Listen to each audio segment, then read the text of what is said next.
Nafkah ya ada dikirim gitu loh, tapi memang tidak sesuai dengan yang diputuskan pengadilan aja sih. Tidak masalah dengan hal itu atau seperti apa? Kenapa? Tidak masalah dengan nafkah yang kurang atau seperti apa? Ya sesuai dengan kebijaksanaannya dia aja lah. Terkadang kalau aku ngomongin soal nominal ntar dia suka marah, suka kesel gitu kan. Kan sekarang udah tinggal bersama anak-anak juga nih, kan anak-anak juga sudah mulai besar, mungkin kelihatan nggak sih Kak bakat-bakat mereka masing-masing gimana? Kalau bakat iya pastinya yang cewek jago gambar, kalau yang cowok nih masih belum, karena yang cowok kadang suka berantem satu sama lain itu sih gitu. Tapi sekarang kan lagi sibuk mau ujian sekolah gitu loh, jadi repot lah, agak repot mereka ini gitu sekolahnya.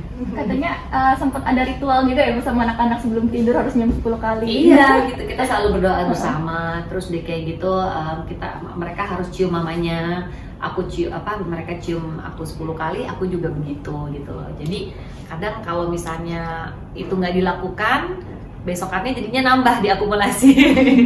Seperti itu sih. Tapi merasa lucu gak sih kan ngeliat anak-anak yang tadinya kecil-kecil sekarang sudah mulai besar gitu? Ada yang dikangenin gak sih?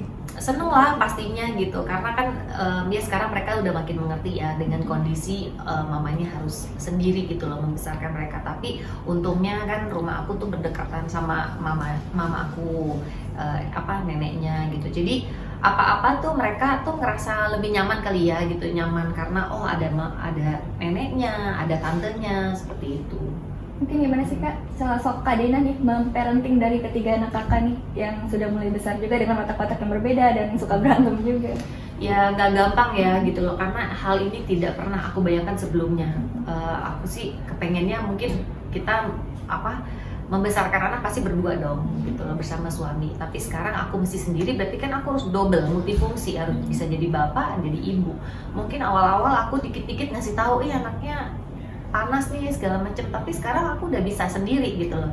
Jadi hal-hal kecil seperti itu aku takut nanti jadi masalah ya gitu, dibilangnya nanti aku nggak becus segala macam. Jadi udahlah, apapun yang terjadi selama aku bisa handle, udah aku handle sendiri. Kadang sorry mungkin kamu bahas masa lalu, kemarin habis divorce gitu. Nah sekarang ini mungkin sudah fokus ke anak atau masih ingin mencari mengganti sosok suami? Aku pokoknya kalau soal perjodohan aku let it flow aja, tidak ngoyo harus tahun ini segala macam gitu, karena aku juga harus menjaga perasaan anak-anak gitu, karena nggak gampang ya Mbak, anak-anakku tuh cenderung posesif gitu loh, apalagi yang cowok ya. Aku dapat telepon padahal dari sepupu aku, ngobrol lama aja itu siapa mah ini gitu. Jadi itu buat mereka tuh kayak, aku nggak bisa bilang trauma ya, tapi aku nggak mau mereka jadinya kayak takut gitu loh, takut kehilangan mamanya gitu. Jadi sekarang aku jaga banget untuk nggak deket dulu dengan orang lain gitu loh, karena biar aku mau mereka tuh tahu kalau mama tuh ada buat kalian gitu loh. Jadi nggak akan pernah ninggalin kalian gitu.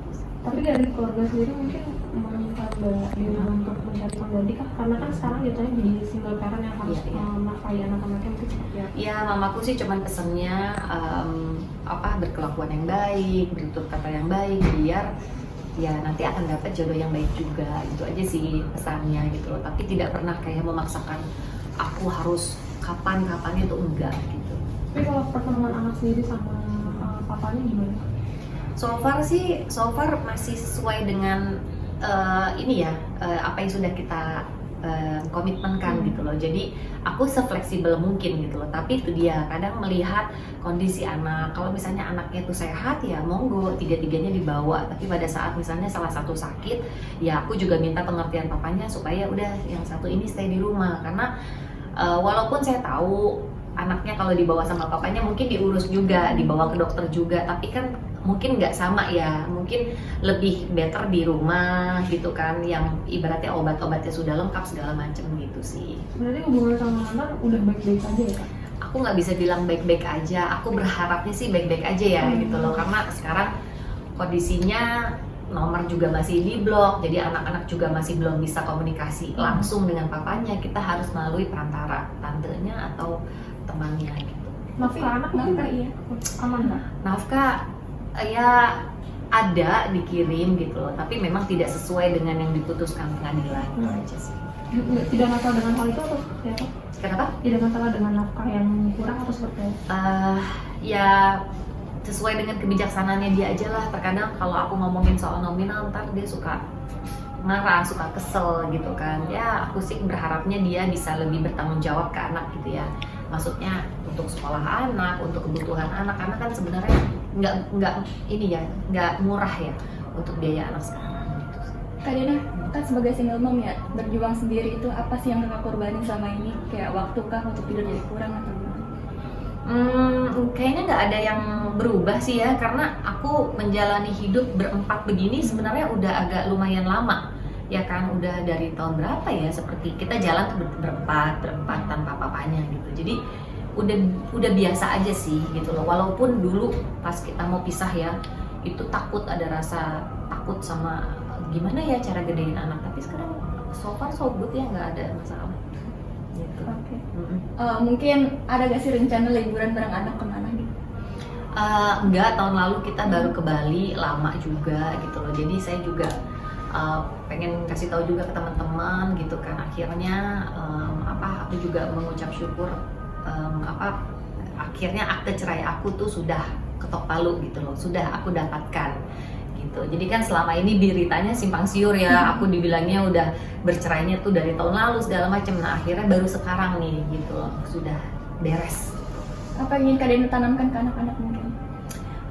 Apa tuh maksudnya? Kayak sifat seperti apa, sosok yang kuat juga kah? Seperti Ya aku minta anak-anak supaya harus lebih kuat lah gitu loh, karena aku selalu bilang kita pasti bisa kok gitu loh, maksudnya mencapai mimpi-mimpi kita, maksudnya, dan mama akan terus selalu dukung bakat kalian, sekolah kalian semaksimal mungkin lah gitu.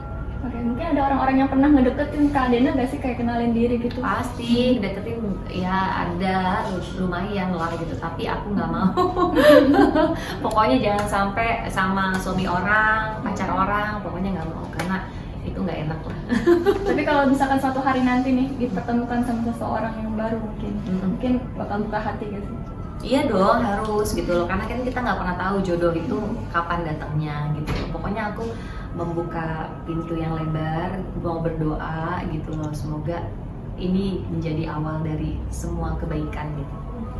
Pak Surya meneruskan tadi kita bilang ketok palu itu baru aja. Iya, itu iya. kapan minta berarti? Jadi kan terakhir tuh dari dia masih kasasi. Nah kasasinya itu sudah ditolak oleh Mahkamah Agung. Jadi semua keputusannya berdasarkan hasil putusan cerai yang pertama gitu loh. Jadi dan sekarang saya mau bertemu dengan pengacara aku gitu, karena dia udah pegang akte cerainya. Oh berarti baru tahun ini? Baru bulan ini juga. Oke. Oke. Terima kasih. Terima kasih kakak. Ya.